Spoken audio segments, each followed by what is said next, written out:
Hello, and welcome back to my channel, or welcome if you're new. Happy New Year's, guys. This is my first video of 2024. It has taken me so long because I am still sick, and then I was recovering, and next thing you know, the wind blew for a couple of days and I got allergies real bad. So it just brought back my sickness a little bit more. So it's taken me a very long time to recover. I've been trying to let my body rest and recover before I jump back into these videos, so my sickness is not extended for even longer. But I'm tired of waiting, so we're jumping back into this video. So excuse my voice if it's a little bit nasally and if you hear some sniffles. All right, so in this video, just like the title says, I am going to prepare for my January budget.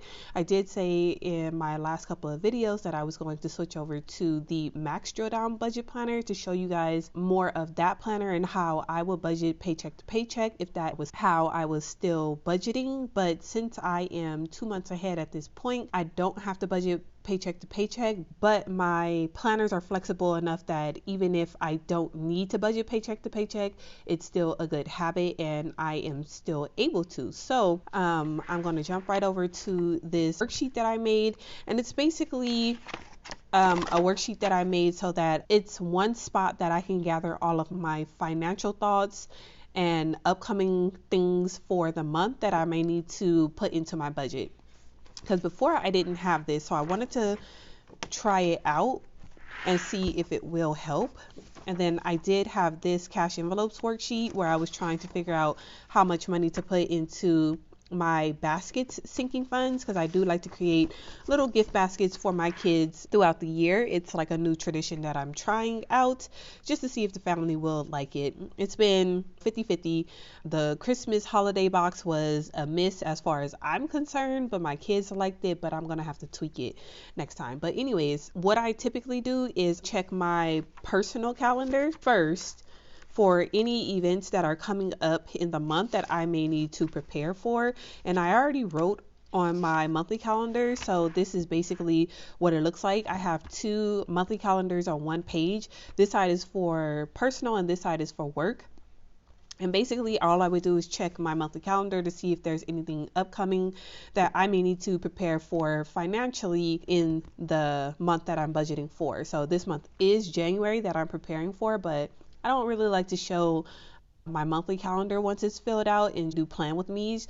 Primarily it's safety reasons because I got kids and I really don't like people being able to clock when I'm going to be where and when. So that's the primary reason why I don't show my monthly calendar and do plan with me's. So I'm going to look at my January calendar really quick to see if there's anything that I need to jot down. Okay, I do have a couple of birthdays, but nothing that I need to prepare for financially. It's just a quick text wishing the individuals a happy birthday, but I do have something to prepare for, and that is the 100th day of school. The daycare does do themed days like this where for the 100th day of school they allow the kids to come in dressed up as elders. So I do like to participate in that, and I've been building up the different little pieces, like for my son primarily his like fake little mustache, and I got him a cane, so things like that. So I already have some things that we could repurpose for this day because, you know, it's annual. So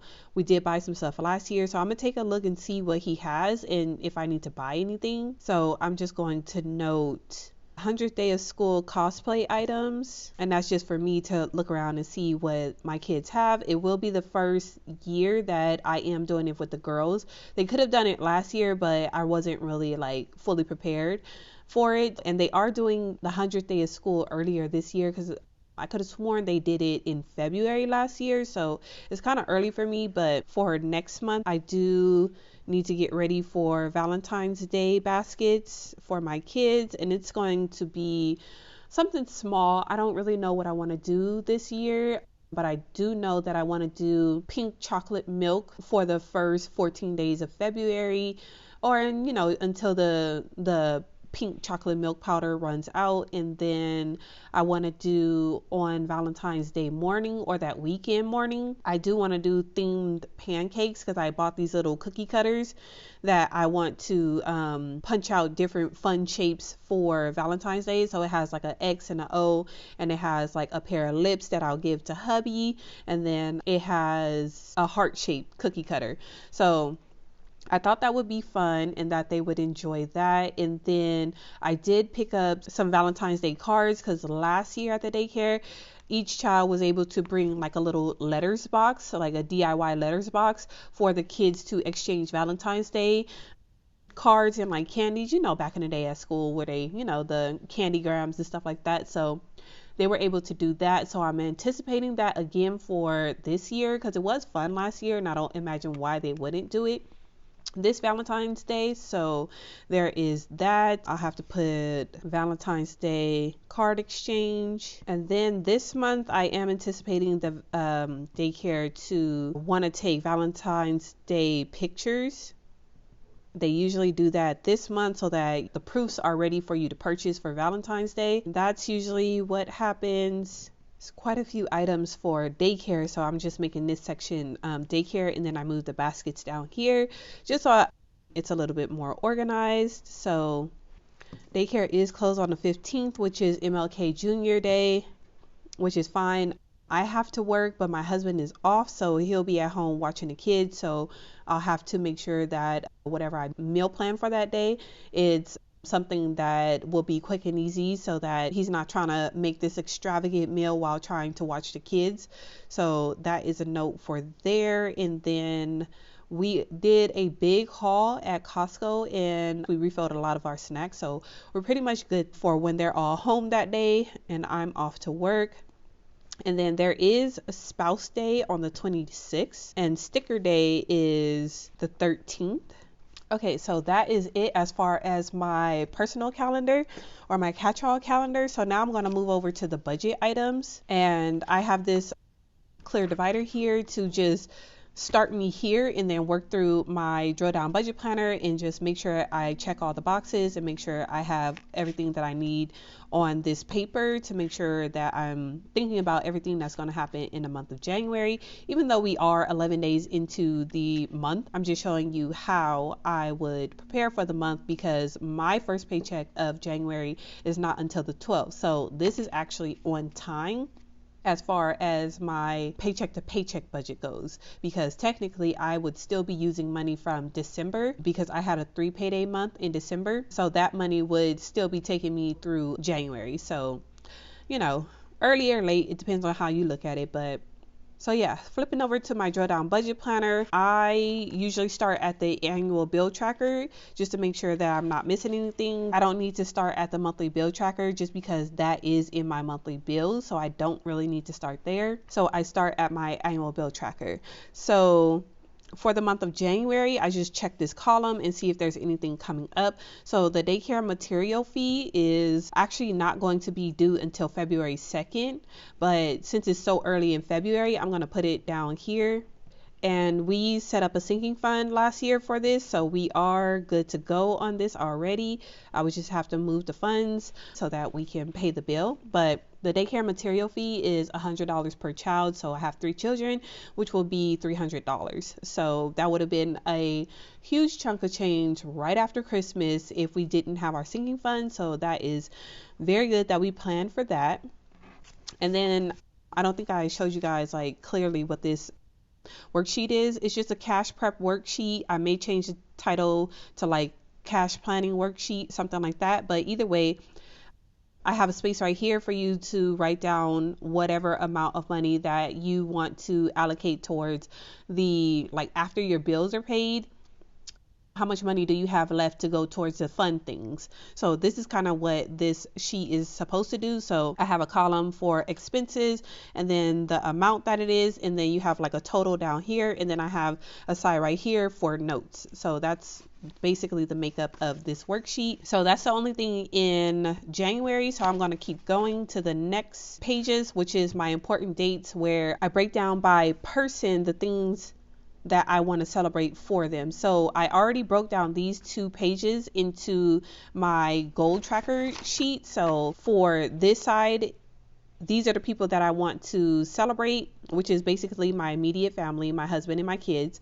And I have already broken down the amount of money that I want to put towards birthdays for them, Christmas, and then for our kids, the amount of money that I want to put towards the baskets that I make for them for the holidays and throughout the year. So this I already broke down into this worksheet. So if I was to add up this column right here, 240 times 3 would be 720. So right here, I wrote down 720 is the amount of money for the year that I would like to put towards baskets. So throughout the year, I would need to set aside $60 a month in order to get to that 720 goal at the end of the year. And then with that in mind, I wrote down all of the occasions in which I will want a basket for. So Valentine's Day, Easter, the start of summer, back to school, New Year's Eve, and our holiday box. And each month I put that I want to set aside $60. So for the first 2 months, January, February, I'm putting aside $60 so that I would have a total of $120 for Valentine's Day. I'm not going to use the full 120, or I shouldn't, because this is a cash envelope. So I don't necessarily need to use up all the money. I just want to make sure that I'm not going over as much as possible on these baskets. So I already have it broken down here, all the details for the baskets. And then the birthdays and Christmas amounts are already broken down in this section of my goal tracker. So as you can see, $240 for birthdays, and then $120 for Christmas for each one of our children. That would be $360 for the year. So I have that one child with $360 for the year, and then I just broke it down over the course of 12 months. I think I was out of frame there. Over the course of 12 months would mean that I need $30 a month in order to meet that birthday and Christmas goal. So I think that's doable, and that is the goal of my sinking funds. Oh, and I forgot to show you where the baskets are. So the baskets, $720 broken down over $60 a month, and all of the highlighted boxes are just when I'm going to need that money. So like I said, in February, I'm going to need money for Valentine's Day. In March, I would like the money for Easter. In May, I would like the money for Mother's Day, and so on and so forth. So all of the highlighted boxes mean that in that month, I have something that I would like to spend the money on. So that is just how I'm using mine, but that is where the baskets is. So this whole page right here is accounted for on this tracker. And then over here, I have seasonal decor, $300 or $75 a quarter. And seasonal decor is row 8, so $300 broken down over 12 months. And then I have Halloween, anniversary, Christmas decor, Father's Day, like various different holidays. I have that individually. So Valentine's Day, Mother's Day. So all of that right here broken down by month. And then I have clothes for adults and clothes for kids broken down right here. But we haven't quite figured out how to fund that just yet, other than lowering the amount, but I think it's a reasonable amount for the year. So $600 per child for growing young children, I think that's reasonable, because I think all the moms can agree with me out there that $300 for back to school, probably not really even cutting it. So I think that's on the low side. So for me, I'm doing $300 per 6 months. So I do $300 to get them a new wardrobe for the hot months, and then I do $300 when the seasons change and it starts to get cold. So that's how I do the $600 per child. And then the $1,000 for adults, my husband is in school. He needs like professional clothing in order to do,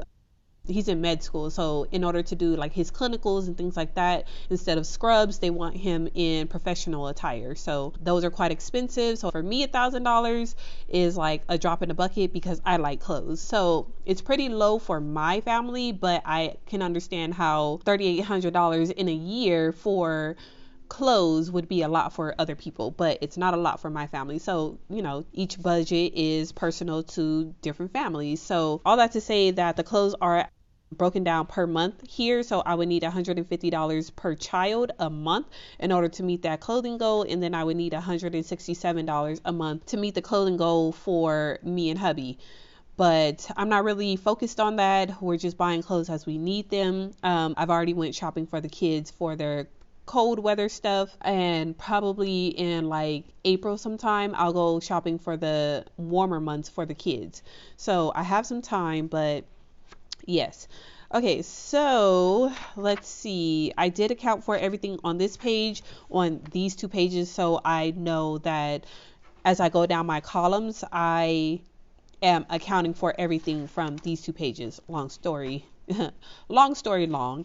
So I did break down right here some things that are from the annual bill tracker. Anything that's over or close to $100, I wrote it down here, and that is mostly for memberships. So we have our Amazon Prime, our car registration for one of the cars. It's like $160, which I don't need to break that down every single month, because if I just break it down into 3 months, then it's perfectly fine. But my car registration is a couple of $100, more like $400. So that is already in my monthly budget to be broken down every month. So that's not right here, but we have a anime subscription that we pay annually, and then the daycare does have like a summertime camp fee, which we do have to buy shirts for it, and we do have to pay for registration. So I am budgeting for $150 for that, and then I do have 2 annual fees for our 2 credit cards, so I have that broken down as well. So I put everything that may come up during the year on these 2 pages that I may need to budget for. So this doesn't include any like social events, because I don't have anything on the calendar for 2024, like nobody's getting married or having a housewarming that we know of yet. So things like that. So that is what this page is for. So now all I got to do is just go down this column for January and see what all I need to set aside funds for my January budget. So let's do that right now.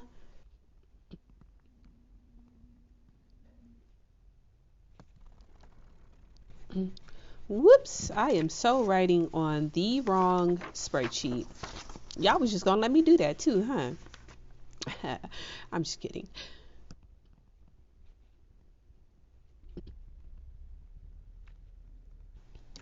All right, so I wrote everything down for January column.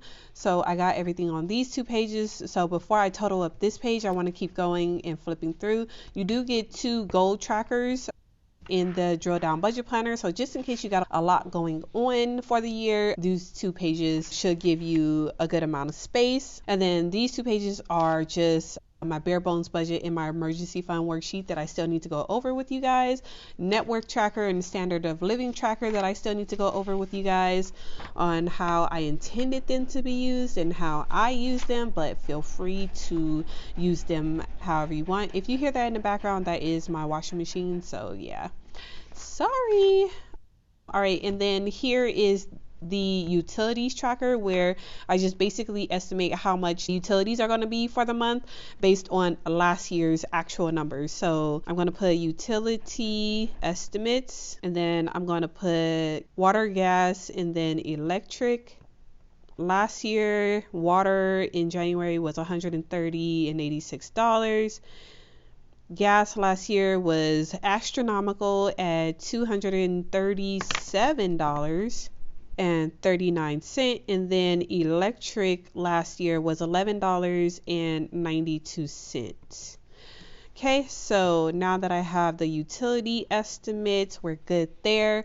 And then it starts the monthly section of the drill down budget planner, no matter if you have the light or the max version. So I've gotten everything that I need to start setting up my paycheck to paycheck budget. So I'm going to go ahead and set this to the side and bring over my brand new super cute calculator. Oh my gosh, I am going to put these in the shop, so no worries. But yeah, so I'm going to go ahead and total up this amount and see how much we need for the month of January to do all of these things. So let's figure it out.